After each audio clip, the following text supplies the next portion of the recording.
Good evening. You're watching the main news on HKIBC. I'm Maisy Mok. Here's a look at tonight's top stories.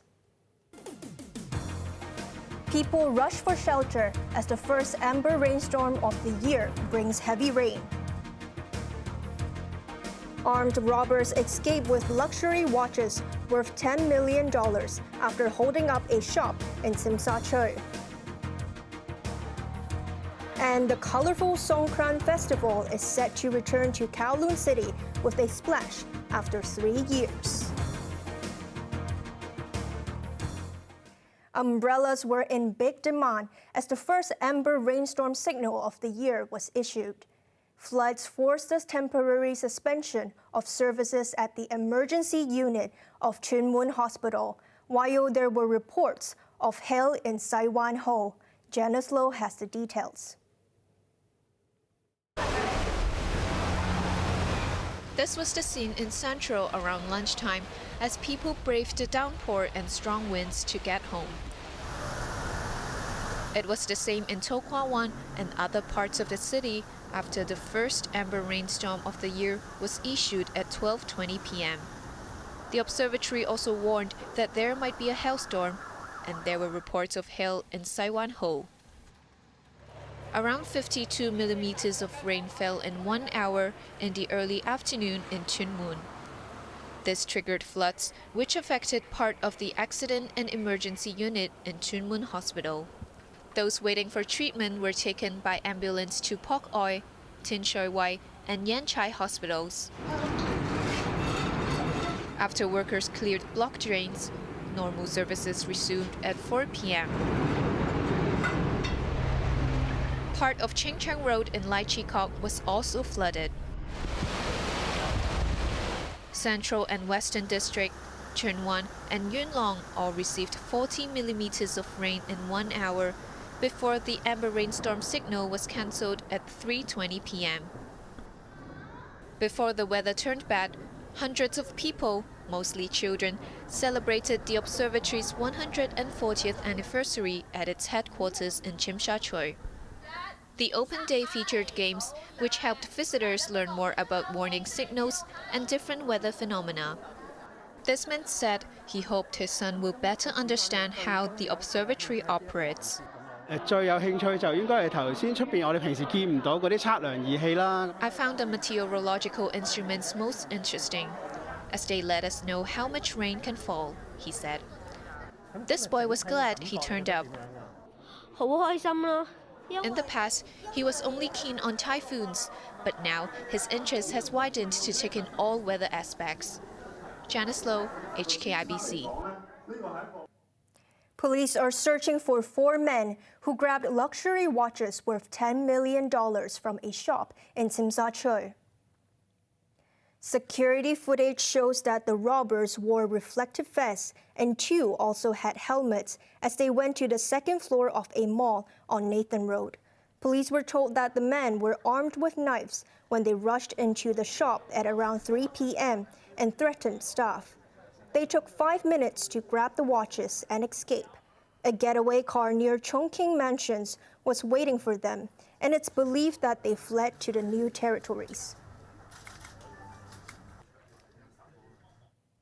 The Transport Secretary says different tolls during rush hours and non-peak periods can reduce traffic flow at the cross-harbor tunnels by 10%.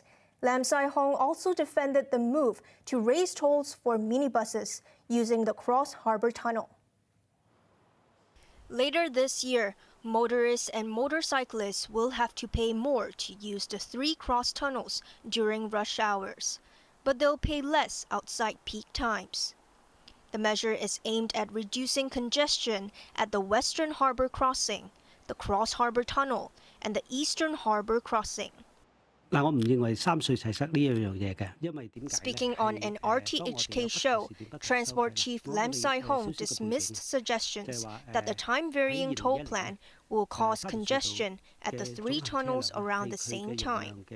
He said offering motorists a flat fare of $20 or $30 during non-peak hours would encourage them to avoid rush hours.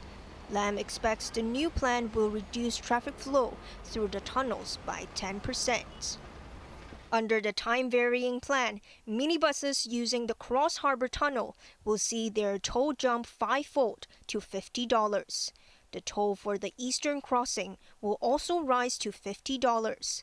Minibuses taking the Western Tunnel will also pay $50, but it's $35 lower than the current toll. Leng Chi-keun, who chairs the Public Light Bus General Association, warned that minibus operators might pass the extra cost to passengers by raising fares by up to $2. But Lam insisted that increasing tolls for minibuses is the right move. The average existing toll for the three tunnels for public light bus is around $46.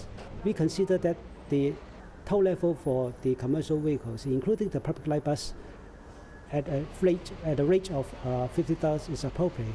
Bearing in mind that the Cross Harbor Tunnel, the toll for the public light bus for Cross Harbor Tunnel has not been raised for more than 30 years. Lam said the government will consider proposals to cap the growth of private vehicles to reduce traffic congestion.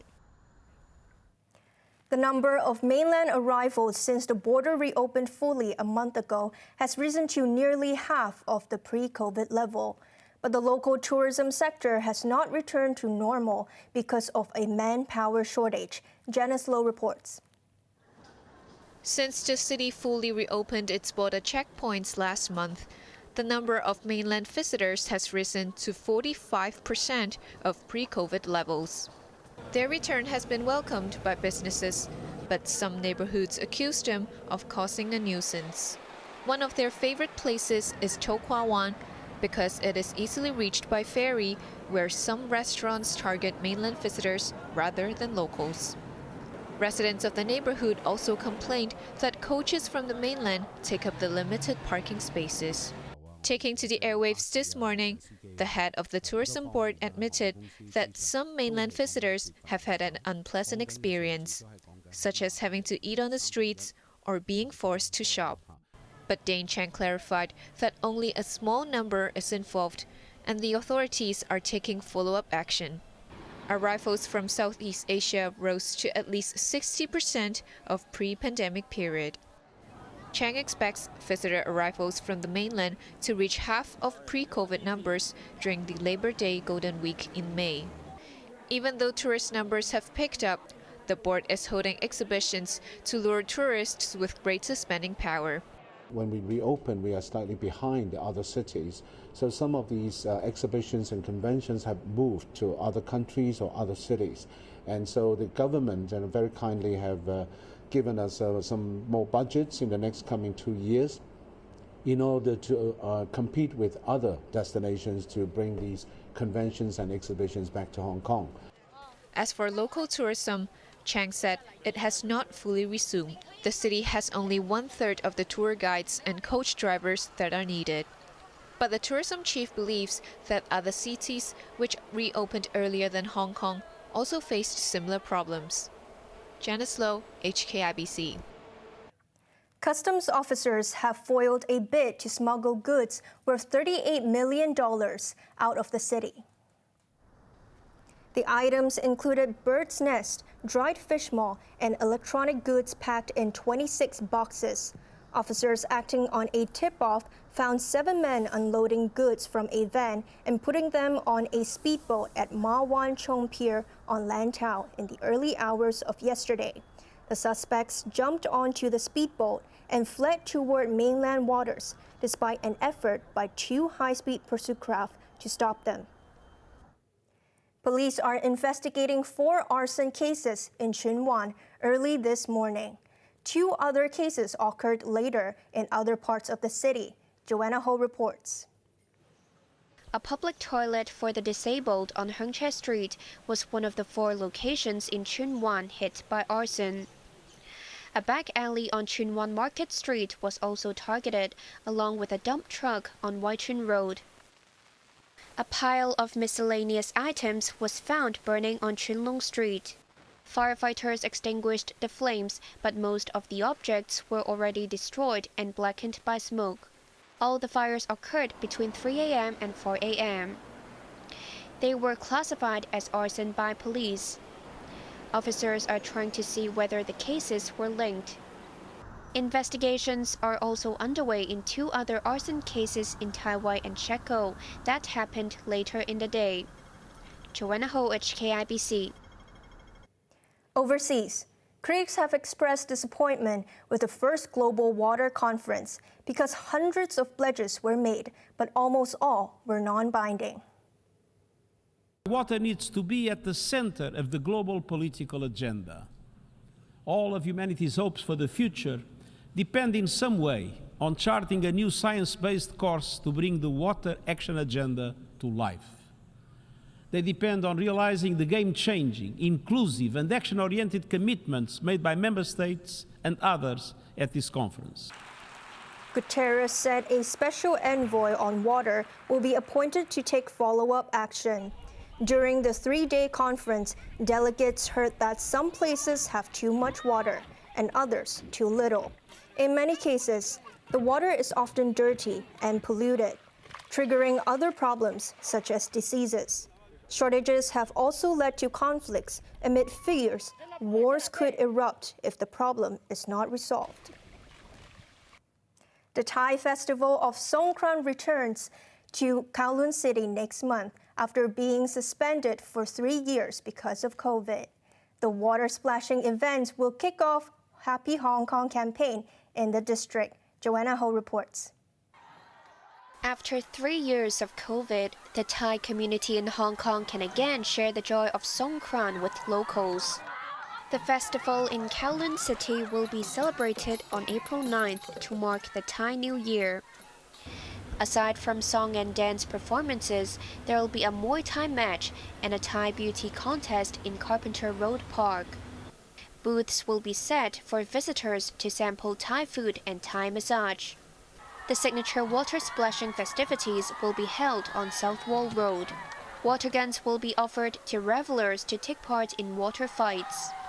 Free tickets for the event will be distributed at 25 locations listed on the organizer's website. Event convener Kelvin Se said he expects the number of participants to jump from over 6,000 in 2019 to about 10,000. Se, who is also the Secretary General of the Kowloon City Industry and Commerce Association, said many people would be eager to attend the celebration after missing it for the past 3 years. The Songkran Festival will kick off the government's Happy Hong Kong campaign in Kowloon City. It will be followed by a series of discounts offered by different shops in the district in the following 2 weeks. Joanna Ho, HKIBC.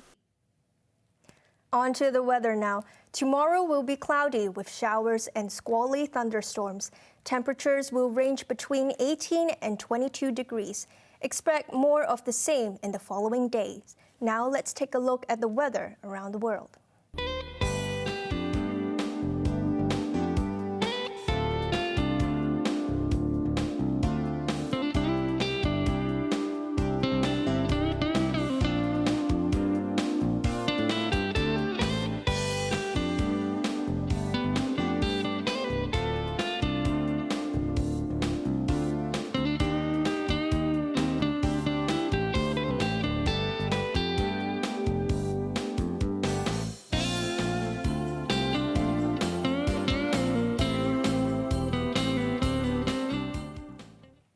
That's our main news for Saturday night. Join us for more news at 11. I'm Maisy Mok. Good night.